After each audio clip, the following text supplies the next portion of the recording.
Y bienvenidos a cada uno de ustedes, especialmente hoy día. Nos visitan varias personas nuevas, así que estamos muy contentos. No los voy a indicar con los dedos para que no se sientan incómodos, pero nos da mucha alegría de que haya familias y personas nuevas hoy día.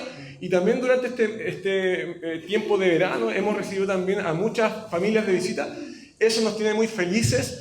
Y aunque es verano y la asistencia baja, creemos que hemos logrado una buena asistencia en verano. Hay muchas familias que son parte de Misión Lomas, que no están hoy día con nosotros porque andan de vacaciones, descansando, y así sucesivamente. Pero vamos a tener un muy lindo tiempo para poder compartir este mensaje. Estamos en esta serie, ¿no es cierto? Esta serie entre el dinero y Cristo. Era el título de la serie, Entre el dinero y Cristo.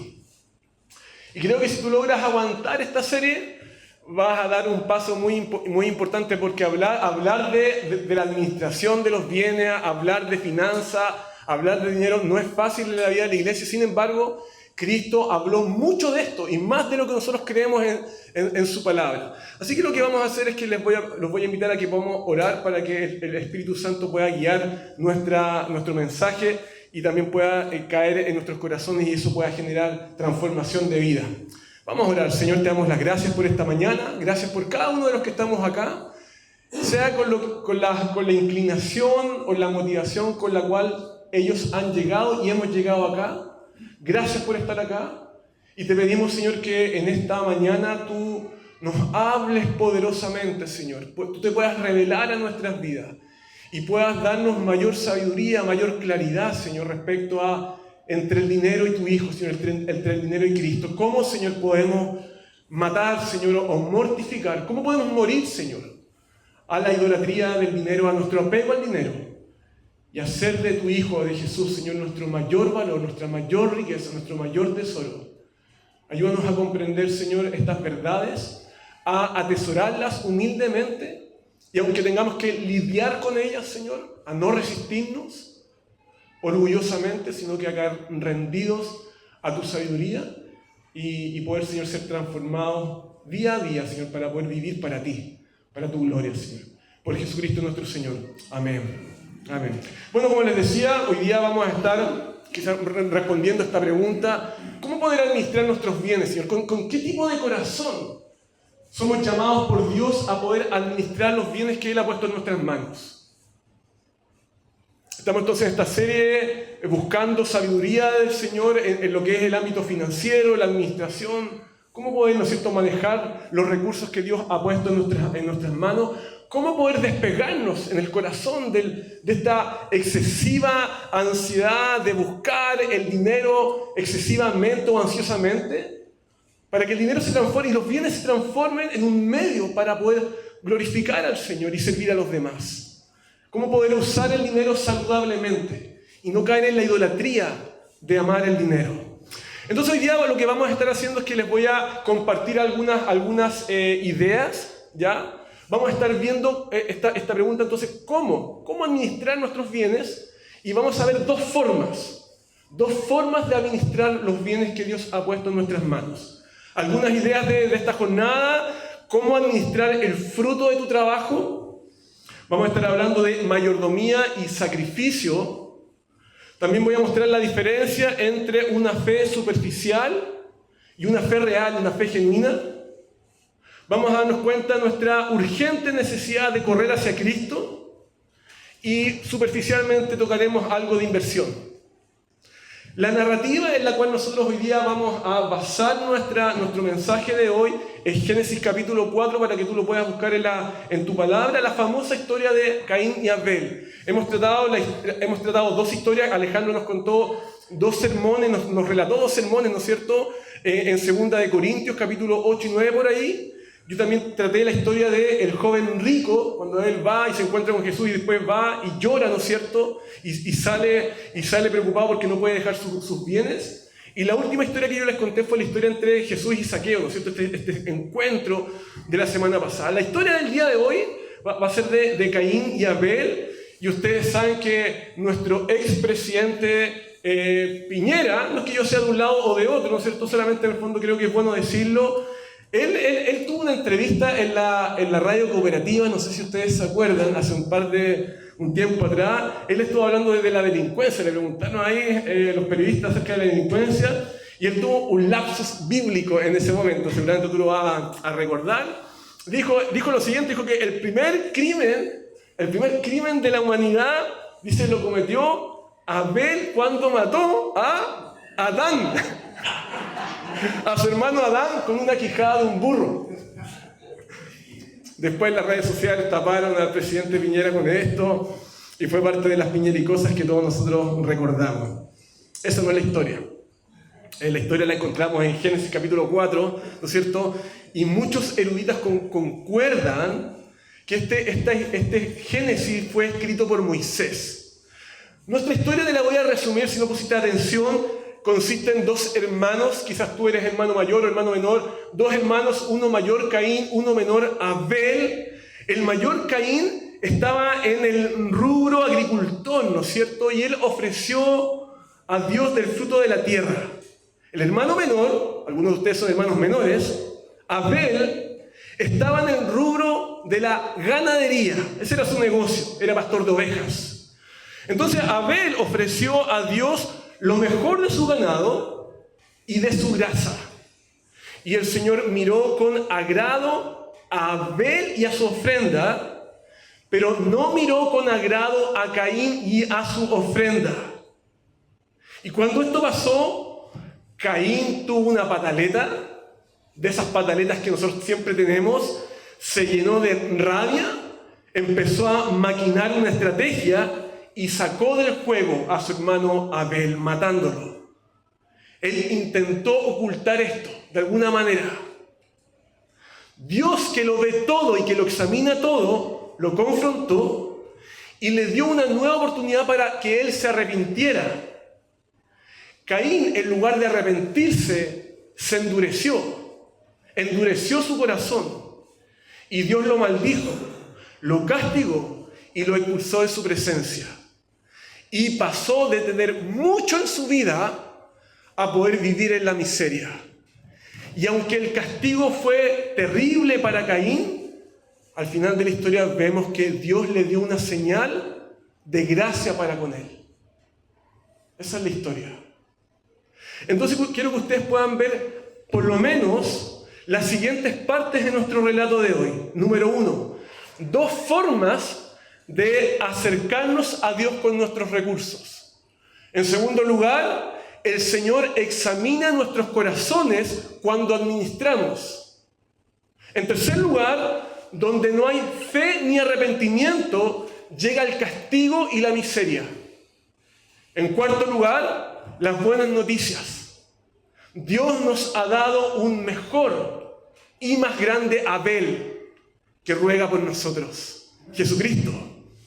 Así que esto nosotros lo podemos ver al inicio de la escritura, de la Biblia, ¿no es cierto? Déjame darte un poco de contexto. Antes de llegar a la historia de Caín y Abel, aparece un jardín en Génesis capítulo 1 y capítulo 2 en la Biblia, ¿no es cierto?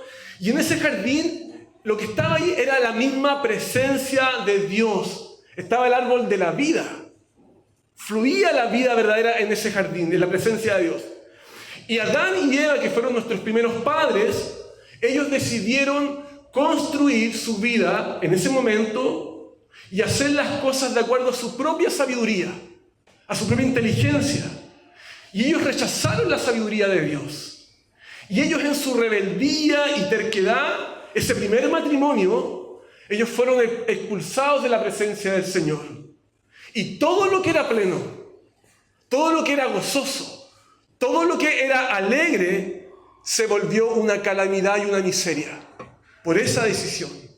Y comenzó la enemistad con Dios. Y todas las cosas, todas, empezaron a degradarse en una espiral descendente, a corromperse y a morir. ¿Por qué? Porque estaban fuera del jardín, fuera de la misma presencia del Señor. Y llegamos a nuestra historia. Entonces, nuestro primer punto, dos formas de acercarnos a Dios con nuestros recursos. La historia nos cuenta que Eva tiene a un hijo, tiene a un varón. Y la palabra hebrea para referirse a varón no se refiere a un varón pequeño, no se refiere a un bebé o a una guaguita, se refiere a un varón adulto y su nombre es Caín.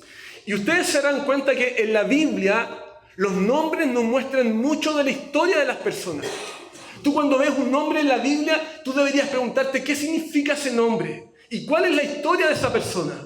Entonces los nombres nos hablan mucho de sus historias y de su identidad.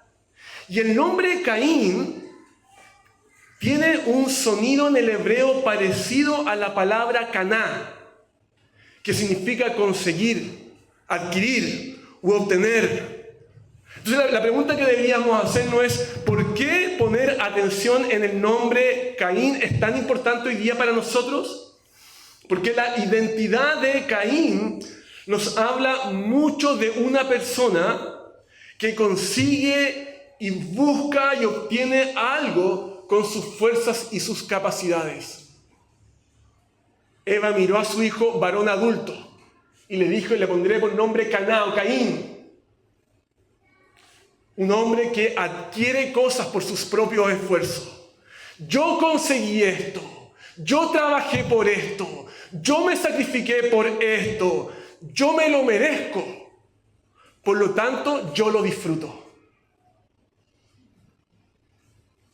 Solo por entender cómo funciona la vida de Caín, nos damos cuenta que Caín está perdido. Y si nosotros tenemos algo de Caín, entonces nos estamos perdiendo en la vida. Todos hemos pensado o vivido o hemos experimentado esta idea en nuestros corazones y estamos perdidos. Caín es el nombre puesto por su mamá Eva. Entonces, es la idea, ¿no es cierto?, del nombre Caín cuando una persona consigue las cosas en la vida sin depender de la gracia del Señor, de la sabiduría del Señor, del poder de Dios. En lugar de confiar justamente, empezamos a confiar en nosotros mismos. En lugar de poder confiar en Él. Es cuando decimos tener una fe, decimos creer en Dios, decimos ser creyentes, pero no confiamos en Cristo. Es cuando alguien nos pregunta, ¿cómo está tu fe? Y tú dices, mi fe está bien, estoy bien con el Señor. Pero no estamos descansando ni en el poder, ni en la sabiduría, ni en el cuidado, ni en la gracia de Cristo. Es cuando, bajo la lógica de que lo que obtenemos es por nuestras capacidades, por nuestras habilidades, por nuestra expertise. Y vamos por la vida alcanzando y trabajando, buscando construir cosas sin confiar en el poder, la sabiduría y la gracia del Señor. Eso es una fe inerte. Es una fe ególatra, del ego de nosotros, ¿no es cierto? Una fe que confía más en nosotros, en nuestra expertise, que en lo que Dios puede hacer con nosotros y en su gracia. Incrédulos al poder de Dios, incrédulos a la sabiduría de Dios, incrédulos a la gracia de Dios. Es como ir, en el fondo, conduciendo el auto por nosotros mismos o ir en el buque tomado del timón. Y el verso 2 te dice que luego Eva tuvo a su otro hijo, que es Abel, el hermano menor de Caín. Y Derek Kidner, que es uno de los grandes eruditos del Antiguo Testamento, él en el fondo trabajó en el Centro de Investigación Bíblica de Tyndale House en Cambridge, y dice que el nombre Abel es idéntico a la forma hebrea para mero soplo. Cuando Eva miró a su hijo Abel, dijo, le voy a poner por nombre Abel, mero soplo. Le voy a poner como un viento, como la niebla, como el vapor de agua, como algo efímero, como algo que en el fondo que está ahí pero se acaba, como algo poco importante. Tuve un mero soplo, tuve un vapor de agua, tuve un viento, tuve algo que no tiene importancia alguna, la gente lo ve y en el fondo es alguien débil. Alguien que no puede hacer mucho por sí mismo.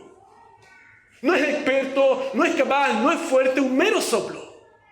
La gente lo va a ver y va a pasar. Van a mirar acá y van a decir, ese tipo sí que sabe.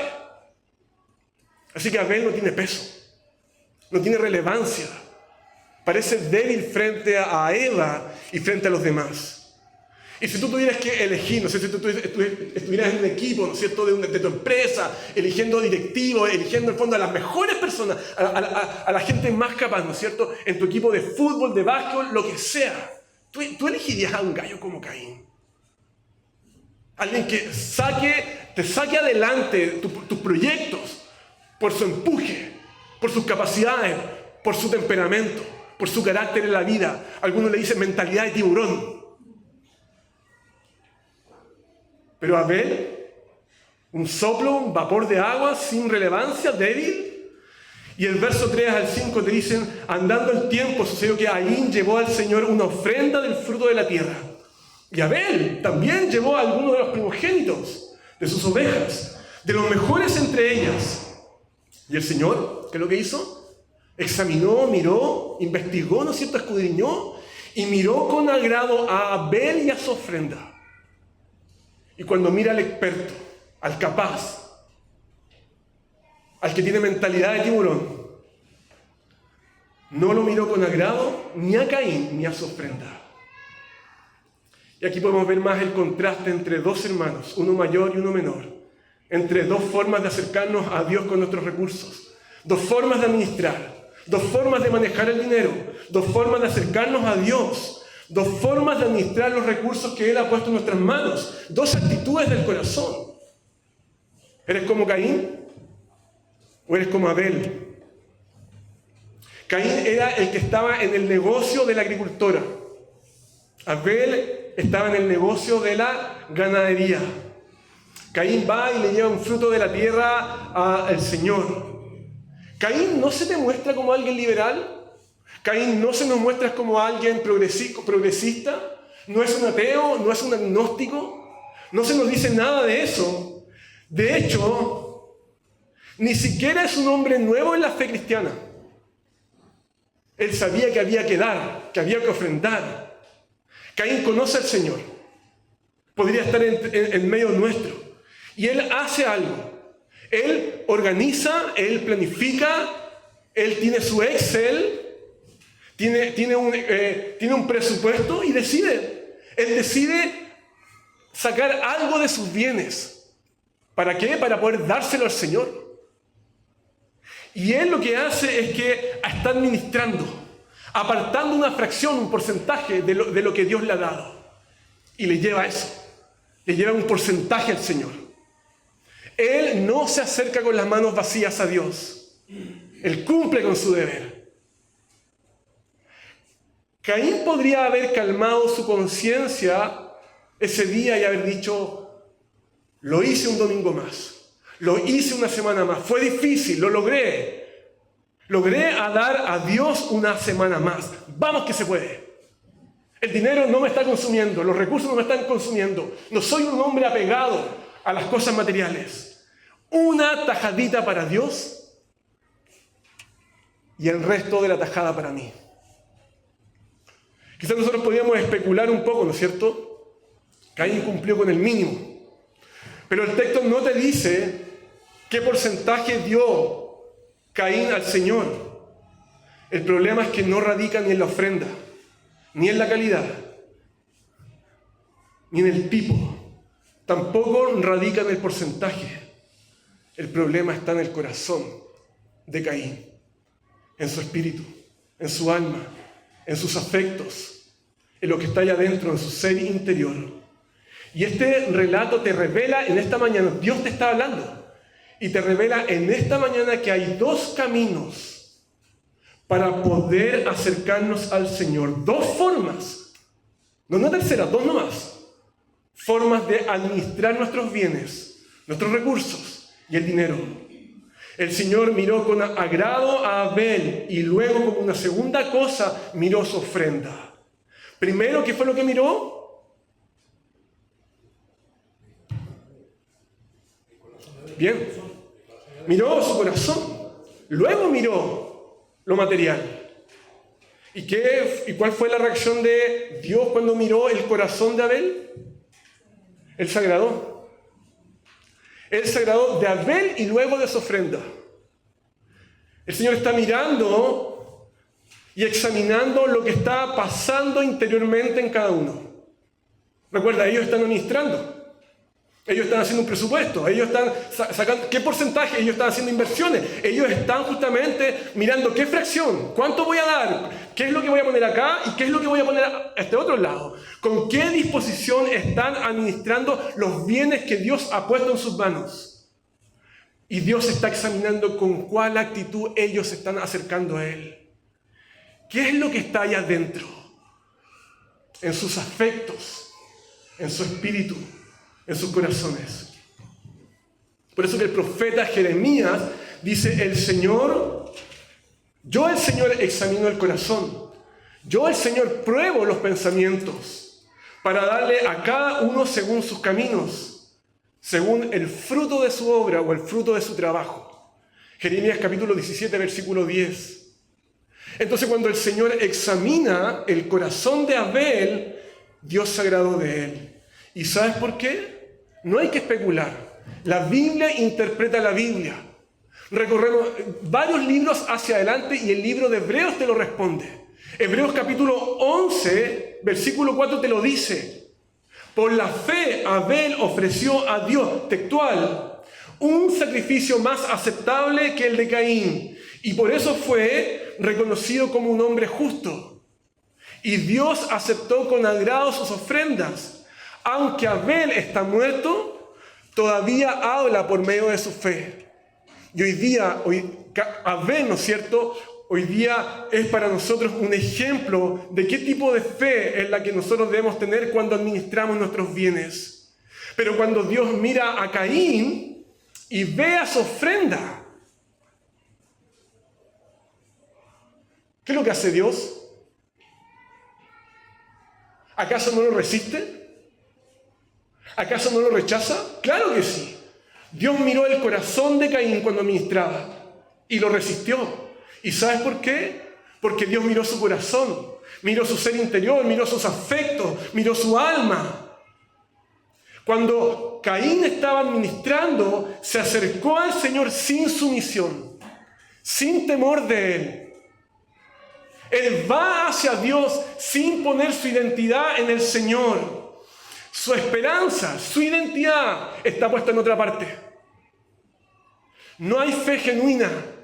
Él profesa una creencia, dice que cree, se dice creyente, pero no lo es. Por lo tanto, cuando está administrando sus bienes, lleva su ofrenda al Señor, al lugar correcto. Y Dios lo resiste. Y no se agrada de él ni de su ofrenda.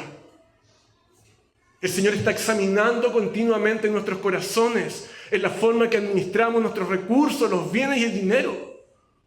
Dios está escudriñando tus afectos, tus sentimientos, tus pensamientos, para ver si es que hay verdadera fe genuina, para destinar los recursos para Él, para su gloria y para el bien de los demás. Somos llamados a administrar, dar y ofrendar con un corazón como el de Abel. Un corazón de fe en el Señor. Hebreos capítulo 11, versículo 4. Sin fe, dice el libro de Hebreos capítulo 11, versículo 6. Sin fe. Si tú estás administrando sin fe, es imposible agradar a Dios. Porque es necesario que el que se acerca a Dios crea que Él existe, crea que Él nos sostiene, crea que Él nos preserva. Y crea que nuestra única esperanza está en Él. Y Él sabe recompensar a los que le buscan. Pablo dice en el libro de Romanos, capítulo 14, versículo 23, que todo lo que se hace sin fe es pecado. Pastor, yo pensaba que cuando yo rompía las reglas era pecado. Y Dios te dice no.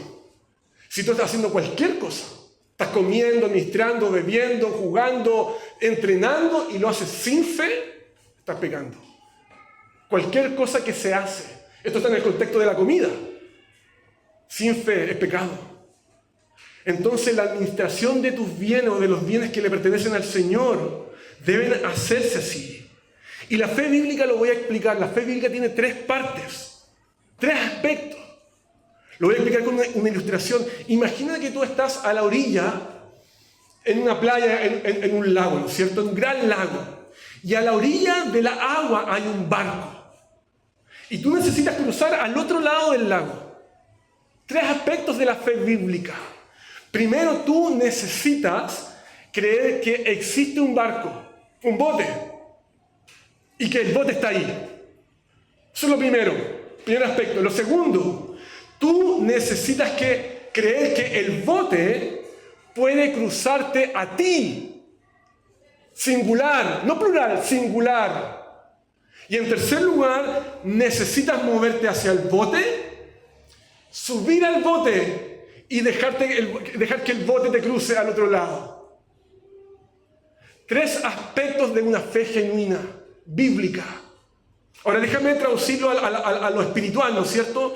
Un aspecto de la fe es creer que Dios, que Cristo, el Dios hecho hombre, Él vino y se encarnó. El segundo aspecto es confiar que Cristo puede rescatarte a ti de tu apego incansable de amar el mundo y las cosas del mundo y vivir una vida materialista y centrada en ti. Que Él puede rescatarte a ti de eso, no a los demás, no a tu esposa ni a tus hijos, que claro que lo puede hacer. Es singular, que puede salvarte, redimirte, liberarte a ti de esa idolatría y de la ira de Dios por una vida centrada en ti mismo, una fe ególatra, donde tú estás primero. Y un tercer aspecto es moverte hacia Cristo, subirte al barco, seguir a Cristo y descansar en Él, en que Cristo es tu justicia, tu seguridad, tu mayor riqueza, tu mayor posesión, tu mayor herencia, tu mayor tesoro. Eso significa la fe bíblica. ¿Cómo administras tus bienes con fe? Cree que el Señor es tu creador, que Él te sustenta, que Él te preserva, que Él te sostiene.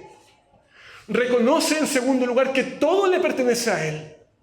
Señor, mi casa, la tecnología, mi fuerza física, las capacidades, todo, mi capacidad para poder hacer arte, todo te pertenece a ti, Señor.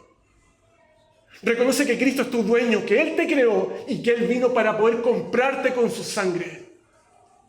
Y que tus habilidades, capacidades para administrar son de Él. Reconoce que Él es el dueño y tú eres un administrador de sus recursos. ¿Te das cuenta cómo va cambiando el lenguaje de sus posesiones? Reconoce su gracia, su poder, su sabiduría antes de poner tu confianza en tus habilidades y capacidades. Busca su sabiduría para administrar. Reconoce que la vida no depende de los bienes que posees, sino de una riqueza mucho mayor, sino de Cristo. Y descansa que Él es suficiente para tu vida. Con esa fe, ora, piensa, planifica tu presupuesto. ¿Tienes un presupuesto? ¿Tienes algún papel, lo que sea, donde está tu presupuesto familiar? Y con tu seguridad puesta en Cristo, organiza su presupuesto con esa sabiduría, con temor al Señor.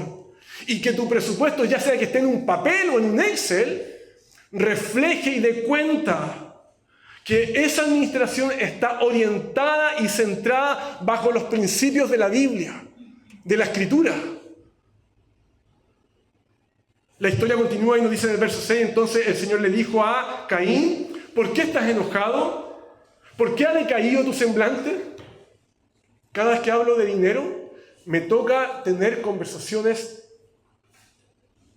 tensas con algunos miembros de la iglesia. Pastor, fue malo lo que dijo. No me gustó, creo que se equivocó. Fue pésimo lo que dijo ahí, malo su sermón. Entonces el Señor le dijo a Caín, ¿por qué estás enojado? ¿Por qué cambió tu ánimo, tu semblante? Si haces lo bueno, ¿acaso no serás enaltecido? Pero si no lo haces, el pecado está listo para dominarte. Sin embargo, su deseo lo llevará a ti y tú lo dominarás.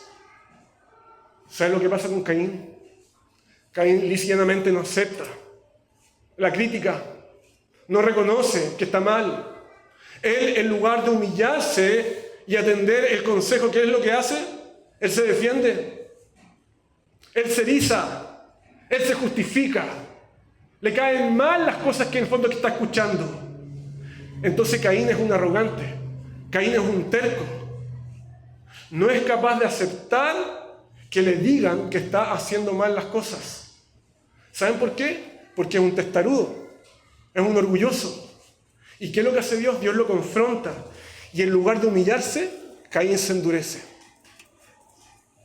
Entonces cuando Dios te confronta con la verdad, nos confronta con su verdad y su justicia, esto puede provocar 3 reacciones en ti.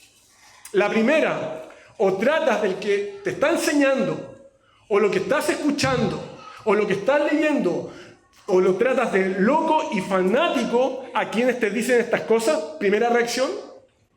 Segunda reacción, te molestas, odias y matas como Caín, o te arrepientes y buscas la justicia. ¿Qué camino van a seguir hoy día ustedes? ¿Qué camino vamos a seguir como familias ante esta serie de mensajes? ¿Sabes qué? Donde no hay arrepentimiento y fe, llega el castigo y la miseria. Caín le dijo a su hermano Abel, vamos al campo.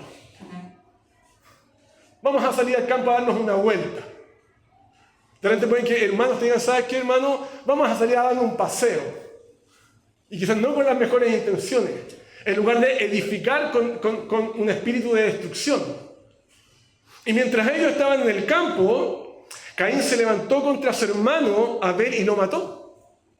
Y luego el Señor confrontó a Caín y le pregunta, ¿dónde está tu hermano? Es una responsabilidad de los hermanos mayores con los hermanos menores. Si tú llevas tiempo suficiente en esta iglesia y conoces la fe bíblica, conoces el Evangelio, tú ya te has transformado en un hermano mayor para otros. ¿Acaso yo soy guarda de hermanos? Claro que sí. Los hermanos mayores deben cuidar a los hermanos menores. Y él respondió, no es mi responsabilidad, no sé dónde está. ¿Acaso yo soy guardián de mi hermano? Y Dios le dice, ¿qué has hecho, Caín? ¿Qué has hecho? Desde la tierra, la voz de la sangre de tu hermano me pide que le haga justicia. Dios lo mira y lo maldice. Maldito serás por la parte de la tierra, que abrió su boca para recibir de tus manos la sangre de tu hermano menor. Y cuando tú empieces a trabajar y a comenzar de nuevo, en lugar de producir, en lugar de que el fondo de que todas las cosas sean prósperas y gozosas y alegres, la tierra no te volverá a dar su fuerza. Y andarás por la ciudad, por el camino, por el campo, errante y extranjero. ¿Te das cuenta? Caín, por su corazón endurecido, terco y orgulloso y no arrepentido, pasó de la abundancia al castigo y a la misma miseria. Y Caín va y le dice al Señor, mi castigo es muy grande para poder soportarlo. Tú me echas de la tierra y tendré que esconderme de tu presencia. Errante y extranjero voy a ser, y cuando alguien me encuentre, voy a morir. Y a lo largo de todas las Escrituras tú podrás entender y comprender que el patrón vuelve y se repite. Dios es un Dios paciente, lento para la ira, lleno de misericordia y gracia, pero un Dios que juzga la maldad, juzga y disciplina la terquedad y el orgullo. Recuerda, Caín es el tipo de hombre que dice, me lo merezco, que puede hacer y deshacer con sus bienes como se le antoja. Yo me gané esto con el sudor de mi frente y con mi esfuerzo y me sacrifico, y yo digo, ¿qué es lo que se hace con los recursos que yo me he ganado? Recuerda el nombre de Caín, obtener, ganar. Caín tiene una fe falsa. Está ciego por su idolatría al yo mismo. Gira en torno a él, vive en torno a él, pero Dios no puede pasar por alto tan grande terquedad y arrogancia, tan grande injusticia. ¿Y qué es lo que hace? Dios sentencia el castigo, decreta y maldice a Caín, a la soledad, a la pérdida, a la falta de gozo, a la falta de alegría. Quizás empezar a trabajar con fármacos, con bebidas estimulantes, para poder lograr algo en su vida. A la miseria misma. uno de los mejores colegios de la quinta región, un colegio muy caro, muy prestigioso, el Colegio San Paul. No sé si alguno de ustedes lo ha escuchado o lo ubica. Tiene alto, al fondo, buenos puntajes en la prueba, ¿no es cierto? Tiene una actividad de servicio social hacia la ciudad. Un día, el profesor con sus chicos, ¿no es cierto?, del colegio, fueron a servir a los más vulnerables. Y un día, cuando los chicos fueron a servir, a visitar el puente del estero Marga Marga, se encontraron con varias personas necesitadas, pobres, quebrantadas, en miseria. ¿Saben cuándo fue el impacto? El impacto fue cuando uno de los profesores vio a un indigente y se dio cuenta, ¿saben de qué? De que había sido un apoderado de su mismo colegio. No lo podía creer. Un gallo experto, profesional, con dinero, con familia, con casa, en la misma miseria. Esa es una faceta de la miseria. Dios es un Dios paciente, pero que juzga la maldad, disciplina la terquedad. Él puede darte y quitarte soberanamente. Él castiga y disciplina la arrogancia, pero actúa con gracia con aquellos que ama. ¿Cómo escapar entonces de administrar los bienes sin fe? Tú tienes a un mejor Abel, a un más grande Abel, Jesús. Él fue como un soplo, un vapor de agua para muchos. Él se veía débil delante de los fuertes, pero su sangre en la cruz le habla a Dios mucho mejor por ti que la sangre del primer Abel. Tú tienes a un mejor Abel que murió en tu lugar y su sangre es tu justicia. Su vida y su rectitud es tu justicia delante del Padre. La idea del sacrificio lo vemos en la Escritura. Cuando tú entiendes que Él se sacrificó en tu lugar. Nosotros no nos sacrificamos para ni ser perdonados, no nos sacrificamos para ganarnos el favor de Dios, ni para ganarnos en fondo su complacencia. ¿Y sabes por qué? Hebreos te lo dice. Porque Cristo es tu único, perfecto y suficiente sacrificio. Amén. Y Él nos da todo. Él nos da una herencia. Somos coherederos juntamente con Cristo. Y por la voluntad hecha, soberana, perfecta, recta y justa de Cristo, por Él nosotros somos santificados. Nuestra vida es declarada justa porque Él cumplió la voluntad de su Padre y mediante la ofrenda del cuerpo de Jesucristo, hecha una sola vez y para siempre. Todas las promesas de Dios son para ti un sí y un amén. Su vida justa y obediente imputada a ti por la fe es lo que te hace justo frente a Dios. Y si nosotros confiamos en eso, podremos llevar una vida de gratitud, de sacrificio. Por eso que el apóstol Pablo dice, queridos hermanos, yo les ruego por las misericordias de Dios que presenten sus cuerpos, sus vidas mismas como un sacrificio vivo delante del Señor. Esa es la forma en la cual se debe adorar al Señor. Nos sacrificamos como una expresión de que somos amados por Dios y por amor a Dios. Nos sacrificamos como un acto de devoción a Dios porque Él se sacrificó primero en tu lugar. Nos sacrificamos porque como una expresión de que le adoramos, le honramos y porque Él es nuestro gran tesoro. Amén. Y con esa mentalidad somos llamados entonces a empezar a invertir. Una de las cosas que nosotros, algunos aspectos prácticos, nosotros hemos empezado a hablar este último tiempo con mis 3 hijos como familia, Lucas que tiene 14, Emilio que tiene 12 y Maximiliano que tiene 6 años, cómo administrar los bienes que Dios ha puesto en nuestras manos. Así que cuando hablamos de dinero, de finanzas y de administración, lo primero que nos recordamos es que todos los bienes le pertenecen al Señor. Que nuestras vidas le pertenecen a Él porque Él nos creó y Él nos compró con precio de sangre. Entonces, cuando hablamos de administración financiera, le enseño que todo su capital, todos sus bienes, deben dividirlo en 3 partes. Algo muy sencillo para los chicos, en 3 partes. Una primera parte es para donarla y ofrendarla para el ministerio del reino de Dios. Las cosas que tienen que ver con el Señor, las cosas que le honran, las cosas que Él ama. Inviertan en eso, niños. Aparten una cantidad para esas cosas. Otra parte es para invertirla. Así que si tienen 5,000, tomen esos 5,000 y hagan buenas inversiones para que después de 1 mes, 2 meses, 3 meses, ustedes puedan tener 7,000. Cuando hablo con los adultos, inviertan en activos, no en pasivos. No en cosas que te van a endeudar, sino que en cosas que pueden hacer que tu capital aumente para poder justamente administrarla para la gloria del Señor. Y otra parte es para que ustedes la puedan usar para sus gastos, pero con sabiduría. 3 partes. Para el Señor, inviertan y úsela para sus gastos con sabiduría.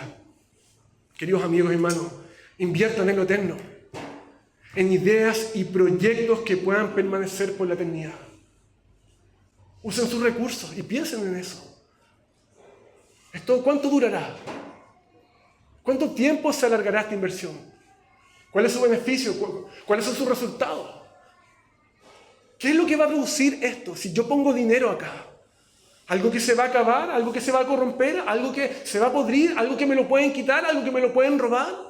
Inviertan en lo eterno.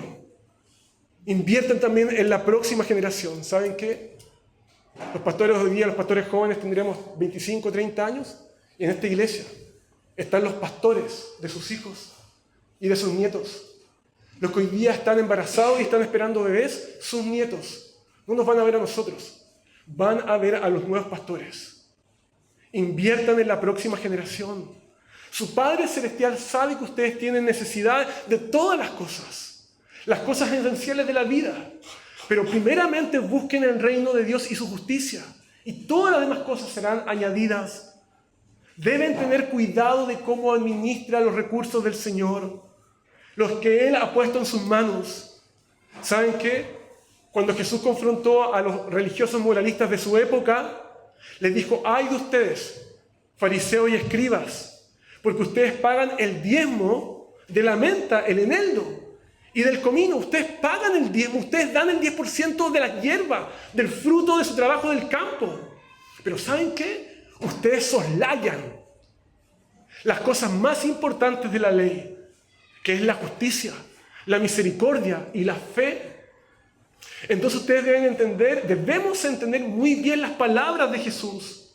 Él no estaba criticando dar el diezmo a los fariseos. Jesús los estaba confrontando y pronunciando castigos sobre ellos porque habían fallado en hacer justicia, misericordia, atender al extranjero, al pobre, a la viuda y al huérfano. Los fariseos actuaban muy, pero muy bien con el diezmo, pero descuidaron esas cosas. Ellos decían, si tengo que hacer lo uno, entonces tengo que dejar de hacer lo otro. Y Jesús le dice, ustedes no tienen que dejar de hacer una cosa para hacer la otra. ¿Y saben qué? Esto es muy común dentro de la iglesia. Cuando empezamos a entender, ¿no es cierto?, estas cosas que no sabíamos y comprender que el dinero le pertenece al Señor y que debemos también debemos dar todo al Señor para su gloria, ¿no es cierto? No significa que de toda nuestra cuenta corriente la transfiramos a la iglesia. No estamos hablando de eso. Significa que debemos comprender los principios bíblicos de cómo administrar. Pero muchas veces lo que hacemos es que invertimos en algo a expensas de la otra cosa. Si voy a dar acá, entonces saco acá. Visto un santo y desvisto a otro. Ofrendar es una actitud madura de un corazón que está siendo transformado por la gracia de Dios, la gracia generosa de Dios. Cuando Dios te revela en tu corazón que está desbordando riquezas espirituales impresionantes, eternas, ¿no es cierto?, que no se pueden medir, y que lo más importante es que tienes a Cristo contigo, entonces tu corazón empieza a crecer en generosidad porque ya lo tienes todo. Te sientes completo, pleno, abundante, lleno de gozo, aun cuando hay pérdidas. La ofrenda debe ser algo guiado por la palabra del Señor, puesto en oración, planificado, debe ser parte de tu vida, una disciplina.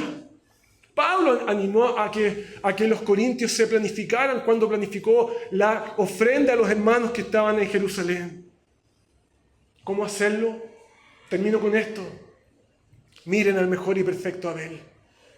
Miren la sangre de Cristo clamando por ustedes, devolviéndole a Dios la plenitud, el lugar donde está la vida, el jardín de la vida misma, el mismo Señor.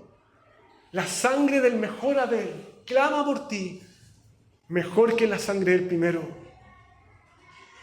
La sangre de Jesús clamó por ti en la cruz, para darte cosas que el dinero no puede darte. Redención, libertad, ser libre del juicio y de la ira del Señor. Poder mirar a Dios cara a cara por la eternidad. Cristo te devolvió a Dios por siempre, por Cristo. Entonces pídele al Señor que te dé un corazón de fe como el de Abel. Pídele un corazón generoso que invierta en la próxima generación. Pídele a Dios un corazón sacrificado para invertir en lo eterno. Pídele a Dios el gozo de hacer de Cristo tu mayor riqueza. ¿Nos vamos a poner de pie? ¿Sí? Y vamos a cantar y alabar al Señor. Vamos a orar, Señor, te damos las gracias por tu palabra, gracias por tu revelación. Gracias, Señor, por tu evangelio precioso. Señor, que transforma nuestras vidas, Señor, y que nos libra del apego al dinero, Señor. Infunde en nosotros la fe, Señor. La fe de tu Hijo. La fe del gran y perfecto Abel, Señor. Danos corazones generosos, Señor. Corazones que aman la justicia. Corazones que se arrepienten, Señor. Corazones que se abren a la crítica constructiva. Ayúdanos, Señor, a poder mirar lo eterno y construir ahí, Señor, donde las cosas no se pierden, sino que permanecen para siempre, Señor. Te lo pedimos por los méritos de nuestro Señor Jesucristo. Amén.